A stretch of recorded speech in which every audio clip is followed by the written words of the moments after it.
எல்லாருமே நீங்க பாதுகாத்துக் கொள்ளுங்க, ஆசீர்வதிங்க. எங்க பகுதிக்கு ஐயாவை கொடுத்தபடினால நாங்க நன்றி சொல்றோம்ப்பா. எல்லாருமே ஆண்டவரே ஸ்தோத்திரம். சுகமாக பாதுகாப்பாக வாழ ஐயா எங்களுக்கு ஒரு பாதுகாவலரா ஆண்டவரே இந்த பகுதியில் எடுத்து நீங்க பயன்படுத்துறீங்க. அதற்காக கூட நாங்க நன்றி சொல்றோம். தொடர்ந்து நீர் அவரை பாதுகாத்துக் கொள்ளுங்க. ஊழியத்தில் அவருடைய வேலையில் எல்லாவற்றிலுமே உங்களுடைய கரம் கூட இருக்கட்டும். இயேசுவின் நாமத்துல ஜெபிக்கிறோம் நல்ல பிதாவே. ஆமென்.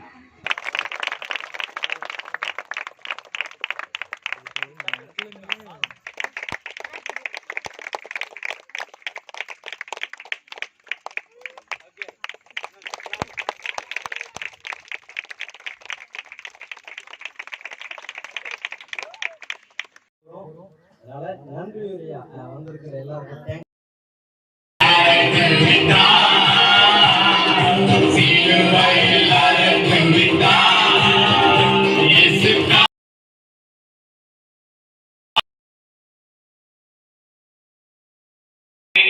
இப்போ உங்க வேலை என்னன்னா உங்க ஃபர்ஸ்ட் இருக்கவங்க சால்வ் கொடுங்க, லாஸ்ட் இருக்கவங்க சால்வ் வேண்டாம்.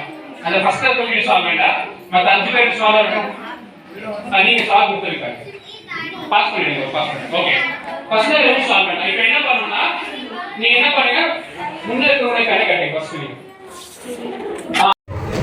ஓகே, இப்போ உட்கார்ந்துடலாம். இப்போ இந்த கேம் உட்கார்ந்த விஷயம் வந்து நம்ம லாஸ்ட்டா சொல்லுவோம். எதுக்கு இந்த கேம் ஆட சொல்லுங்க, நீங்க லாஸ்ட்டா சொல்லுவோம். நீங்க உட்கார்ந்துடலாம். ஓகே, எல்லாரும் சீக்கிரமா உட்கார்ந்தீங்கன்னா பசங்க ரெடி ஆயிட்டாங்க ஸ்கிப் பண்றதுக்கு. இப்ப நாடகம் வருவாங்க. எல்லாம் குயிக்கா உட்கார்ந்துக்கிறீங்களா? சீக்கிரமா விளையாடுற தம்பி தங்கச்சிலாம் சீக்கிரம் வாங்க. அதான் இயேசு தான். இயேசு யார் அப்படின்னு கேட்டீங்கன்னா, இயேசு யாருன்னா அவர் பாவத்தை மன்னிக்கிறவர். ஒருவேளை இந்த உலகத்துல இருக்கிற பாவத்தை மன்னிக்காம போலாம்.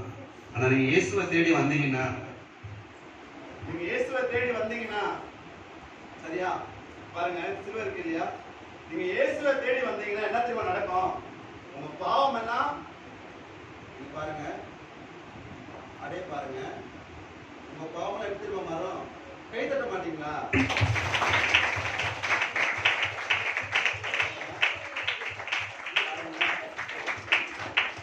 இப்போ லைஃப் எப்படி இருக்கு?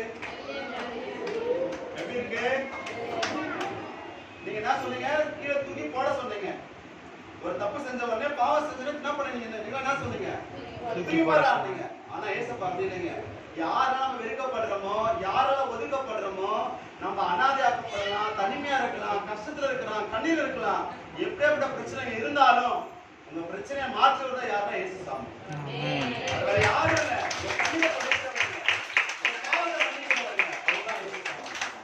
கண்டிப்பா நான் விசேஷமா வாலிப தம்பி தங்கச்சி நான் சொல்றேன், பெரியவங்க உங்களுக்கும் சொல்றேன். நீங்க எந்த சூழ்நிலை வந்தாலும் பரவாயில்ல, நீங்க எப்படிப்பட்ட கஷ்டம் வந்தாலும் பரவாயில்ல, ஒன்னே ஒண்ணு பண்ணுங்க. நீங்க இயேசுவை நம்பும் போது இயேசு வாழ்க்கை அப்படின்னு சொல்லுவாங்க. நீங்க பாவத்துல இருக்கீங்களா? இந்த பாவத்துல விட முடியல நீங்க நினைக்கிறீங்களா? இயேசுவை நம்புங்க, அவர் உங்களோட இருக்காரு. கவலையா உங்க வாழ்க்கையில பிரச்சனையா? இயேசுவை நம்புங்க, ஒரு வாழ்க்கை. சரியா? எல்லாம் ஜோரா இயேசு பக்கத்துல